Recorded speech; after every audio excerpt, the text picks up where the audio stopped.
우리가 신앙생활 하다 보면 간혹 이런 의문을 가질 때가 있죠. 하나님은 왜 능력을 마음껏 베풀지 아니하시는가? 오늘날도 하나님께서 능력을 좀 많이 베풀어 가지고 기적과 이적이 나타나게 하면 좋으실 텐데, 예수님은 이 땅에 계실 때에 많은 능력을 보여주셨죠. 병자를 고치시고 죽은 자를 살리시고 귀신을 쫓아내시고 오병이어의 기적도 보이시고 무리를 걷기도 하시고, 그리고 제자들에게 너희는 나보다 더 큰 일도 하리라 이렇게 말씀하셨죠. 믿는 자들에게는 이런 표적이 따르리니 하시면서 곧 저희가 뱀을 집으며 어떤 독을 마실지라도 해를 입지 아니하며 방언을 만하고 병든 자에게 손을 얹은 즉 나을 것이다 그 말씀하셨잖아요. 그리고 실제로 사도들에게도 그러한 능력들이 나타나서 사도들이 복음을 전할 때에 기적들이 많이 나타났었죠. 심지어는 그 그림자라도 덮일까 싶어서 병자들을 들고 나와서 사도들이 지나가는 자리에 병자들을 놓기도 하고, 앞치마나 손수건을 갖다 얹기만 해도 병든 자들이 낫기도 하고 그랬죠.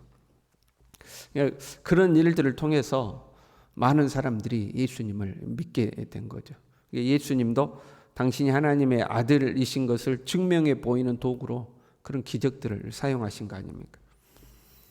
그러면 오늘날도 하나님께서 그러한 능력들을 많이 나타내셔서 사람들이 그런 걸 보고 예수님 믿게 하면 되지 않겠습니까? 교회마다 하나님의 능력들이 나타나서 사람들로 하여금 봐라, 하나님 살아계신 증거다 하고 보여주고, 그러면 안 믿는 사람들이 그걸 보고 야 정말 하나님 살아계시구나 하고 예수님 믿게 되면 얼마나 좋겠습니까? 근데 하나님은 오늘날 교회에 그러한 능력들을 우리의 생각만큼 많이 베풀지 않는다 이 말이죠. 왜 그러실까? 먼저는 우리가 이렇게 생각하는 경우가 있죠. 내가 부족해서, 내가 능력이 없으니까 나에게서 하나님의 능력이 나타나지 않는다 하는 거죠. 그런 생각 많이 하죠. 목회자들도 그런 생각 많이 합니다. 내가 부족하니까 하나님의 역사가 나타나지 않는다. 그래서 어떤 목회자들은 그 하나님의 능력을 받기 위해서 40일 금식 기도를 하는 거죠. 어떤 분은 40일 금식 기도 3번 하는 분도 봤어요. 그런데 40일 금식 기도를 하나님 능력 달라고 기도했는데 그런 자기가 원하는 능력이 안 나타나는 거죠. 어떤 분은 금식 기도 잘못해서 오히려 병을 얻는 분도 있습니다. 그 금식 기도 잘못하면 회복을 못하고 몸이 안 좋아지거든요. 그러니까 그 능력이 안 나타나더라 이 말이죠. 내가 부족해서 하나님의 능력이 안 나타난다.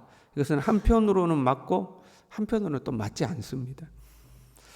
오순절날 성령이 임재하기 전과 후, 성령이 임재하기 전에는 제자들에게는 그런 능력이 없었잖아요.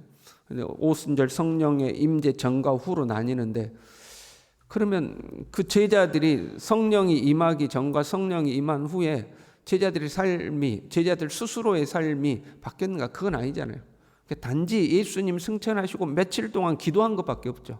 제자들은 성령이 임하고 나서 성령으로 인해서 제자들이 바뀐 거지, 제자들이 특별히 40일 금식 기도를 했다거나 능력을 받기 위해서 몇 년 동안 연단받고 훈련받아가지고 수년 동안 훈련한 그 결과물로 그들에게서 능력이 나타났다거나 그게 아니죠. 며칠 동안 예수님 약속 붙들고 며칠 동안 성령이 임하기를 기다린 것뿐입니다. 성령으로 그들이 변한 거죠. 능력은 성령의 나타나심에 있는 거지 개인의 경건에 있는 것이 아니죠. 성령 충만을 받은 제자들이 성전 미문에 앉은 뱅이를 고치잖아요. 내가 그 은과 금은 내게 없거니와 내게 있는 것으로는 네게 주느니 곧 나사렛 예수 이름으로 일어나 걸어라 하고 이렇게 세워서 걷게 됩니다. 사람들이 난리가 난 거예요. 베드로와 요한을 붙들고 난리가 났어요. 그때 베드로가 그들을 향해서 이렇게 이야기하죠. 이스라엘 사람들아, 이 일을 왜 놀라느냐? 우리 개인의 권능과 경건으로 이 사람을 걷게 한 것처럼 왜 우리를 주목하느냐? 우리의 개인의 경건과 능력으로 이 사람을 고친 것이 아니라는 거예요. 너희가 십자가에 못 박은 예수 그리스도의 이름으로 이 사람이 낫게 된 거지 우리 개인의 경건과 권능으로 낫게 한 것이 아니다 하고 이야기를 하는 거죠. 그러니까 능력은 개인의 경건과 능력에 있는 것이 아니고 성령의 역사에 있는 거죠. 성령께서 역사하시면 지금도 예수님을 믿는 그 누구를 통해서라도, 저를 통해서라도, 여러분을 통해서라도, 그 누구를 통해서라도 하나님은 역사하실 수가 있죠. 그런데 하나님이 안 하시더라는 말이죠. 왜 안 하시는가? 다른 것 말고 병든 것만 고쳐도 괜찮지 않겠습니까, 여러분? 병든 사람이 교회 오면 다 막 병이 나아요. 그러면 얼마나 좋겠어요. 병원마다 사람이 가득가득 하니까. 그런데 그 능력을 지금 현대 교회는 많이 나타나지가 않더라 이 말이죠. 37절에 이렇게 기록하고 있어요. 이렇게 많은 표적을 그들 앞에서 행하셨으나 그를 믿지 아니하니. 우리 생각에는 이런 표적이 많이 나타나면 사람들이 다 예수 믿겠지 이렇게 생각하는데 그게 아니다 이 말이죠. 표적이 많이 나타났지만 안 믿더라 이 말이에요. 표적이 나타났다고 다 믿는 것은 아닌 거예요. 예수님처럼 이 땅에서 하나님의 능력을 보인 사람이 누가 있겠습니까? 그런데 그렇게 하나님의 능력을 보인 예수님을 사람들이 잡아다가 십자가에 죽였다 이 말이에요. 능력을 보여줬음에도 잡아 죽인 거예요. 사도들도 마찬가지죠. 예수님의 뒤를 이어서 하나님의 살아계신 능력들을 보여줬지만 사도들도 다 순교했어요. 다 잡아 죽였어요. 모세를 보십시오. 그래 안 믿는 사람들인가 그런다 쳐요. 근데 모세는 같이 하나님을 믿는 자기 동포들이잖아요. 그런데 그 광야에서 하나님의 능력을 보여준 모세를 향해서 원망하고 불평하고 돌을 들어 모세를 치려고 하고 그 능력을 보여줬다고 해서 믿는 게 아니더라 이 말이죠. 왜 안 믿는가? 그런 능력을 보여줬는데도 왜 안 믿는가? 그런데 가만 생각해 보면요, 안 믿는 것이 상식적인 겁니다. 그 능력이 나타났다고 해서 다 믿는 것은 아니에요. 안 믿는 것이 오히려 상식적인 겁니다. 기적은 기적이고 기적이 나타났다고 해서 그것이 어떤 내용을 100% 보증하는 것은 아니죠. 만약에 우리 중에 누군가가 병 고치는 능력이 생겼다고 해봐요. 그래서 사람이 손을 얹고 기도하면 병이 나아요. 그리고 병을 고치고 나서 자기가 이야기하기를 내가 신이다 그래요. 내가 하나님이다. 그럼 우리가 그 말을 믿겠습니까? 그 사람을 통해서 병든 사람이 나은 것은 나은 거고 그 사람이 말한 것이 맞냐 틀리냐는 별개의 문제다 이 말이죠. 내가 신이다. 봐라. 내가 병을 고치지 않았느냐. 내가 신이다. 그러면 아이 헛소리하고 있다고 그러지 않겠어요. 그러면 이단이라고 우리가 부르는 거죠. 어떤 사람이 은사를 받았어요. 은사는 하나의 도구죠. 망치가 손에 들려진 것과 똑같은 겁니다. 그 다음부터는 자기가 못을 박을 수도 있고 못을 뺄 수도 있고 하고 싶으면 하고 하기 싫으면 안 한다 이 말이에요. 은사란 자기 마음대로 휘두를 수가 있는 겁니다. 은사를 행하고 나서 자기 멋대로 말씀을 전해서 성경 말씀에 맞지도 않고 성경에도 없는 내용을 막 자기 멋대로 전한다고 해봐요. 그럼 우리가 그 사람에게서 은사가 나타났다고 해서 그가 전한 말씀을 다 믿겠습니까? 받아들일 수가 없죠. 막 자기 자신을 우상화시켜요. 그럼 우리 받아들일 수가 없는 거 아닙니까? 그러니까 능력이 나타났지만 그 사람 말을 100% 안 받아들이는 것이 어떻게 보면 상식적이다 이 말이에요. 능력은 능력이고 그가 하는 말이 맞는가 틀린가 이건 또 별개의 문제가 되는 거죠. 그래서 능력이 나타났다고 다 믿는 것은 아닌 거예요. 요한은 이러한 예수님의 능력을 보고도 믿지 않는 사람들의 반응에 대해서 이사야 말씀을 인용하여 설명하죠. 40절에요. 그들의 눈을 멀게 하시고 그들의 마음을 완고하게 하셨으니 이는 그들로 하여금 눈으로 보고 마음으로 깨닫고 돌이켜 내게 고침을 받지 못하게 하려 함이라. 이제 말씀을 오해하면 안 되죠. 하나님이 못 믿게 했다 그런 의미가 아니에요. 하나님이 못 믿게 했다는 것이 아니라 지금 요한복음이 이사야 말씀을 인용하는 것은 이렇게 사람들이 예수님을 안 믿는 것은 이미 이사야를 통해서 예언돼 있었다 이제 이거죠. 그래서 이사야 말씀을 가지고 온 거예요. 이미 이사야 말씀에 보기는 보아도 알지 못하고 듣기는 들어도 깨닫지 못하고 안 믿을 것이다 하는 것이 예언돼 있었다. 그 예언처럼 예수님의 능력을 보고도 사람들이 예수님을 안 믿는다 이제 그런 의미죠.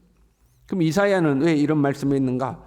이사야는 일종의 결과론적인 고백인 거예요. 일종의 한탄 섞인 고백이죠. 우리가 자녀를 키울 때에 자녀에게 이렇게 고루고루 먹으라고 그러는데 얘가 편식을 해요. 그래서 이것 좀 먹어봐 그러면 안 먹는다고 그래요. 그럼 우리가 좀 약간은 비꼬아서 그런 말 하죠. 왜? 먹으면 예뻐질까 봐 안 먹냐? 이제 이렇게 이야기하죠. 그러니까 예뻐질까 봐 안 먹냐? 그럼 먹기를 바라는 마음이 들어있는 거 아닙니까? 사람들이 예수님을 안 믿어요. 하나님을 안 믿어요. 그래서 한탄스럽게 하는 겁니다. 그래, 네가 믿고 깨닫고 고침받을까 봐 네가 안 믿는구나. 이렇게 한탄 섞인 고백이 이사야의 고백인 거죠. 하나님이 그들을 못 믿겠다 이제 그런 게 아니에요. 어찌됐든 간에 사람이 안 믿는 것은 기적이 나타나지 않아서가 아니라 마음이 완고해서 그런 거죠.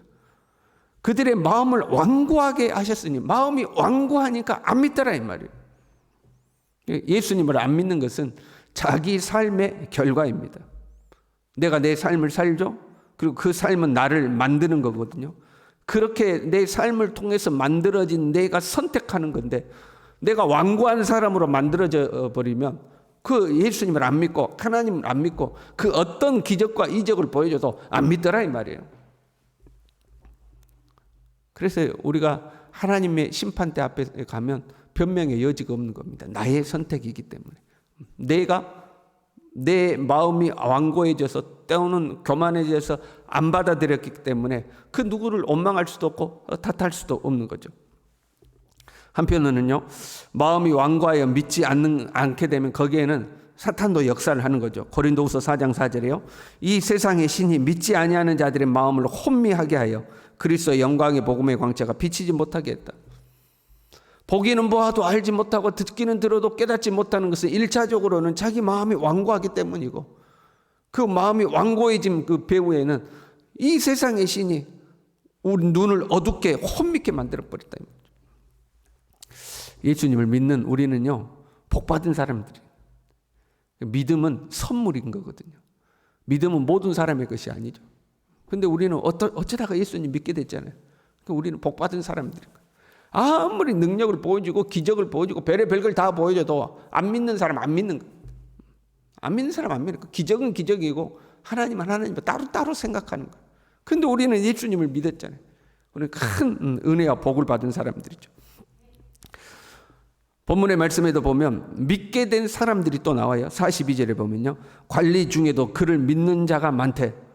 예수님의 기적을 보고 믿어진 사람들이 있었어요. 어떻게 보면 복받은 그 사람들도 복받은 사람들. 그런데 문제가 존재했어요. 출교를 당할까 두려워 드러나게 말하지 않았다. 그 기적을 보고 마음이 완고한 사람들은 기적을 보지만 안 믿었어요. 그런데 그걸 보고 믿어진 사람들이 있었어요. 믿어졌음에도 불구하고 자신들의 기득권을 잃어버릴까 봐, 현재 누리고 살고 있는 것을 잃어버리게 될까 봐 두려워서 자신들의 믿음을 행동으로 나타내지 않았다 이 말이에요. 근데 예수님 믿어지는데 내가 진짜 예수님 믿는다고 고백하면 현재 나의 부와 명예와 지위와 이런 것들을 잃어버릴까 봐 그 믿음의 행동을 하지 않는 거예요. 이들에 대해서 43절에는 이렇게 말씀합니다. 그들은 사람의 영광을 하나님의 영광보다 더 사랑하였더라. 자기 자신의 영광을 지키기 위해서 믿음이라는 선물을 받고서도 자기 명예, 자기 자존심, 자기 부, 자기 편안함, 자기 안락함을 버리지 못해서 믿음의 길을 걷지 않는 거죠. 이런 사람들에 대해서는 너희가 사람 앞에서 나를 부인하면 나도 내 아버지와 천사 앞에서 너희를 부인할 것이다. 그래요. 주님이 모른다 하신다는 거죠. 우리는 믿음의 선물을 받은 사람들이에요. 믿음대로 살 수 있기를 바랍니다. 믿음의 선물을 받았음에도 불구하고 좀 내가 세속적 욕심 때문에 좀 더 편하게 살고 싶어서 내 게으름과 나태함 때문에 믿음의 길을 걷지 아니하고 예수님이 나의 구세주라는 것을 믿음에도 불구하고 믿음대로 살지 않는다 이 말이에요. 이런 일이 우리에게는 있어서는 안 되겠죠.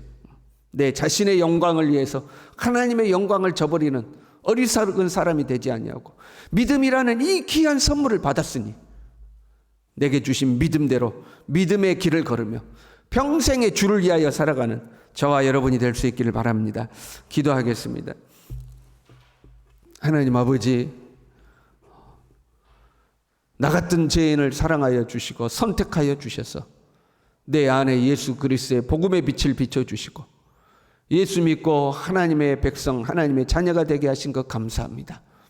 이 믿음의 귀한 선물을 받았으니 하나님 이 믿음을 저버리지 아니하고 믿음이 있음에도 불구하고 세속적 욕망을 쫓아가지 아니하고 내게 주신 믿음대로 주를 위하여 살아갈 수 있도록 우리 모두를 붙들어 주시옵소서. 예수님의 이름으로 기도 올리옵나이다. 아멘.